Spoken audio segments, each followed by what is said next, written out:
I'm ready. Does it get any prettier than this though? Yeah, get the frog out. We were able to use side imaging, find some structure, LiveScope, turn around, find that structure and the fish relating to it. Continuing the series for cracking the code out here with Max today, and wanted to do something a little different. Last time we were on a pretty big body of water. This time we're out on a northern Wisconsin smaller lake, and we are going to break it down for you guys today, showing you what kind of structure we're fishing, what we're using, and how we use the Garmin electronics. We're going to be using side imaging, mapping, dropping those waypoints where we think we're going to find some fish, turning around, getting that LiveScope out in front, finding those fish and tossing some lures at them and catching them. So first thing we're going to be looking for is some deeper lake structure next to the main basin where they can get to some deep water and chase bait. So first thing I'm going to be looking for is the most obvious spot on the whole lake, which here would be this big point coming out into the basin here. So we'll go and side image it, see if we can see some fish on it, pull around and check if they're there with the LiveScope.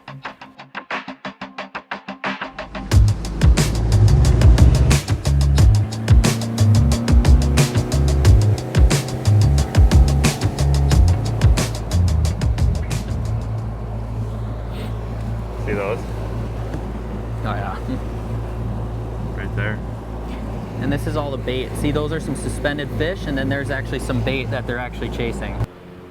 So you can see right here I'm connected to my 106, which is my chip that has the active captain, or my unit that has the active captain chip in it. And I can connect to my units through that app, which is the Garmin Active Captain app. And actually I have it open right here, but go to the helm feature, and through the helm feature I can see my screens.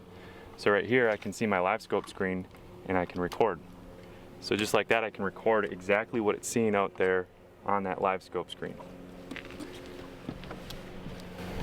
We got some bogeys incoming already.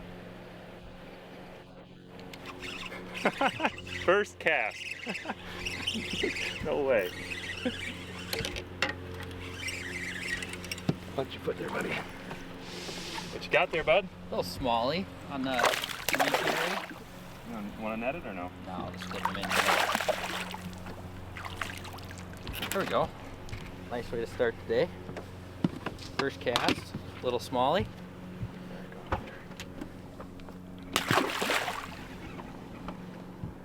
Well, that was pretty cool. Yeah. Good job, man. Thank you. Is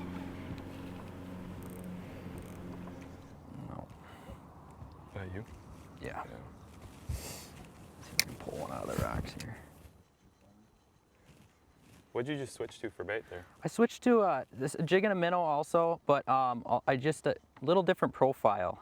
Sometimes they want a little bit bigger bait. I switched to a little bit bigger bait. Didn't seem like they wanted that. But we're just gonna try to keep switching baits here and figure out what they want. We see a bunch of fish sitting here, just can't get them to fire quite yet.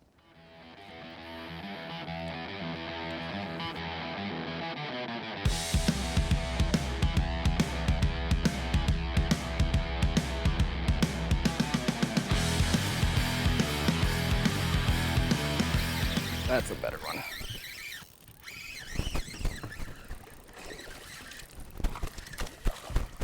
They're following it. I gotta try and see if I can catch one of these. A little bit nicer fish there. Does it get any prettier than this though? Got loons singing in the background.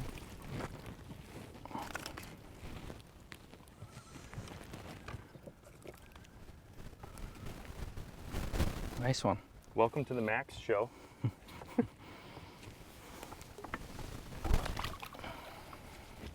Nice job, man.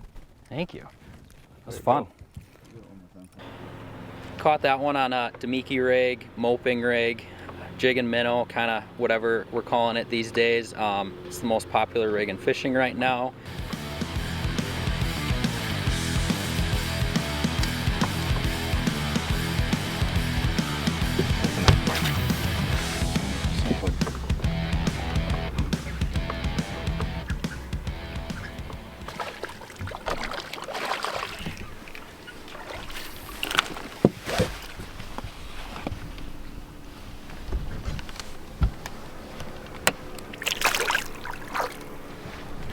What the heck? They're not gonna eat, huh? No, that one decided he was gonna eat.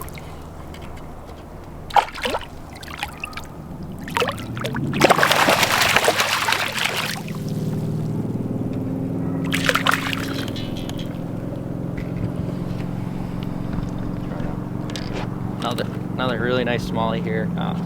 They seem to like that little bit bigger bait profile. That's 3 in a row I got to fire there. Not the size we're looking for yet. Yeah, so what I like to do is when I'm throwing this technique, the Demiki rig, moping, jig head minnow, I like to do a small shake with my rod, and what that happens is that bait rolls back and forth. It gives you like, and you see this is a two-tone bait. So the top is darker, the bottom is lighter. So that two-tone gives a really cool action in the water, and you just, that small shake of your rod. You don't want that bait to move up and down, you just want it to roll back inside, and that small shake with your rod on slack line seems to do the trick.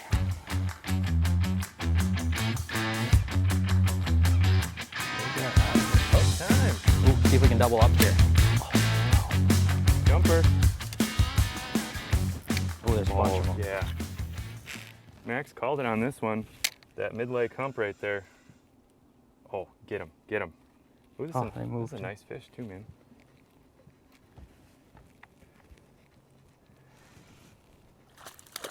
A little nicer one.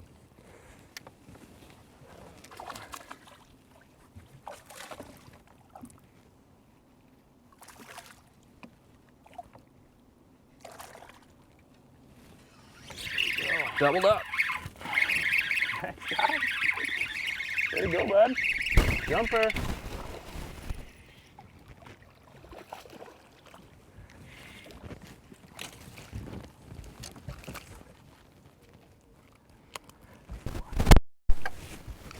All right, so we pulled up to this mid-leg hump, and they were just set up off the first side. We saw his suspended about 10 feet down, and looked behind it, and there was a group of other ones, and I cast it, and we doubled up. Nice fish here. All right, man, cheers. Nice job. It's crazy because we're, what, 40 feet right now, and this would be a very hard bite to chase without LiveScope. You're kind of casting into the abyss. You can side scan it and mark it, but you're kind of blind casting, and this way we're not fishing unless we find fish. All right, Max, he's on you. There he goes, there he goes. Oh, how did he? Oh my no goodness. way. Like we were saying, stick with that fish. Don't just reel in, and because he will come back sometimes and eat it.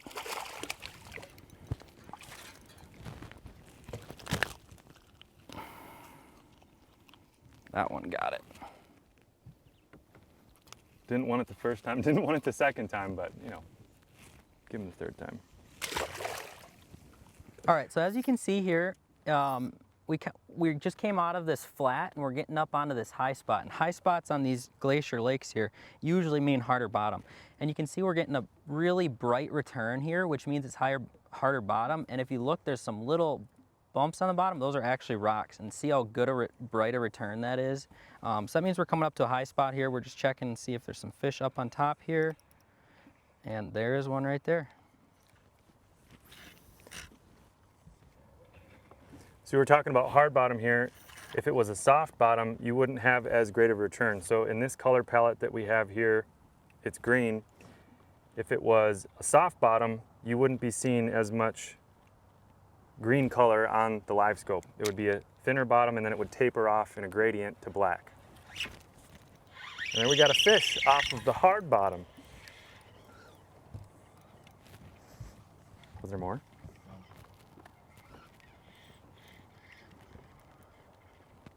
Dude, look at that.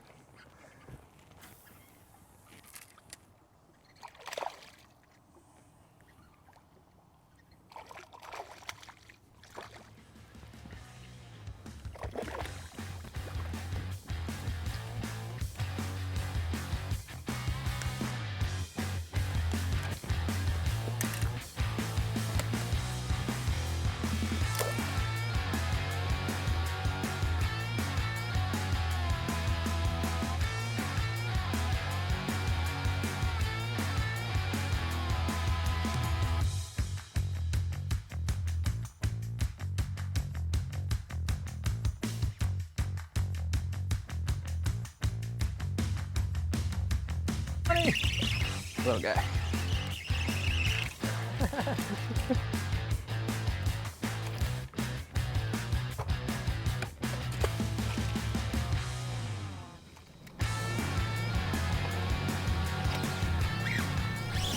Dude, that one came flying up. Nice fish.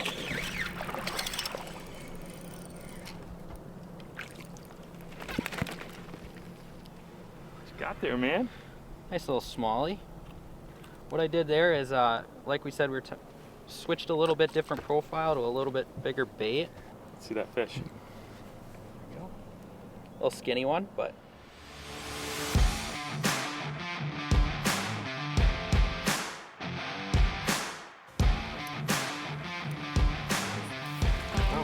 Not as big as I thought, but this was behaving a little bit differently. We saw that mark out there. You could tell it was a little longer. We didn't know if it was a chunkier or not, but different species for the day. We got a nice walleye. nice job. Yeah. Northern Wisconsin gold. Check that out.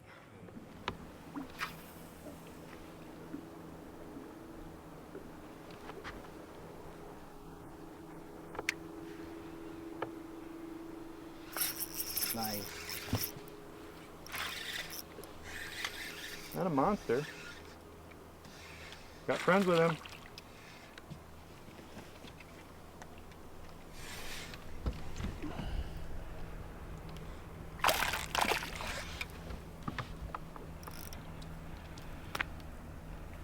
This is the cordless remote, obviously. We got, the cool thing about this remote from Garmin is it floats. So if you drop it in the water, it ain't gonna sink down to the bottom. That's just another way to operate the Kraken.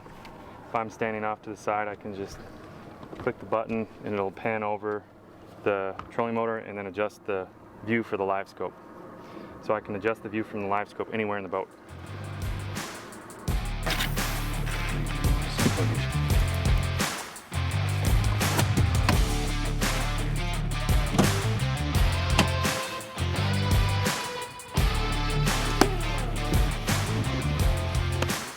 That's a wrap on today. Wow, it's hot right now. Very. Going for a swim kind of sounds good. Yeah, causing a little bit of problems. The bite slowed down this morning, but that wasn't too bad. No, they bit pretty good this morning right away. When we had that lower light and that clear water, it seemed to help a little bit, especially when we don't have any wind like this. I think we're gonna get off the water and cool down a little bit. But yeah. Thanks for joining in, cracking the code. Appreciate you jumping in, man. Yeah, thanks for having me.